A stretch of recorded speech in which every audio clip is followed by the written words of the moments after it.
कहिले सोचेको छौँ हामीले कसैको सपना यति टाढा पुग्छ कि शरीर त फर्किन्छ तर आत्मा माटोमै रहन्छ। आज कुरा गर्दैछौँ एक यस्ता नेपाली युवा विपिन जोशीको, जसको हरेक सासमा परिवारको माया थियो तर जिन्दगीले क्रूर खेल खेल्यो।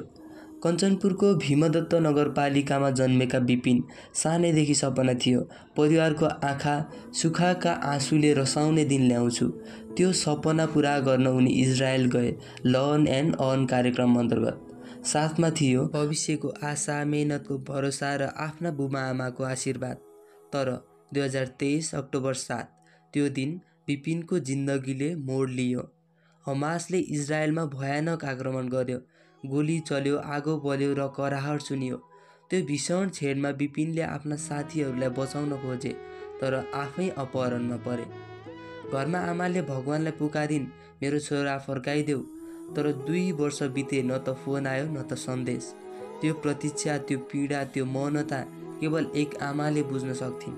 2025 अक्टोबर 13 खबर आयो जसले पुरा देशलाई रुवायो। इजरायलले पुष्टि गर्यो विपिन अब यो संसारमा छैनन् र 20 अक्टोबर 2025 उनको पार्थिव शरीर विमानबाट नेपाल ल्याइयो। विमानस्थलमा विपिनको कफिन झर्दा सयौं हातहरूले नेपालको झण्डा हल्लाए र एउटै आवाज गुन्जियो, नेपालको छोरा अमर रहोस्। विपिन फर्किए तर कफिनभित्र। तर उनी कहिल्यै मरेनन्, किनकि उनी बने प्रेरणा, आँसु र चेतना। उनको कथा भन्नु भनेको हामी सबै नेपाली युवाको कथा भन्नु हो, जो सपना बोकेर टाढा जान्छौँ तर कहिलेकाहीँ फर्कन पाउँदैनौँ। सपना देख, मेहनत गर, तर आफ्नो माटोलाई कहिल्यै नबिर्स। विपिन जोशी हाम्रो हृदयमा सधैँ जिउँदै रहन्छन्।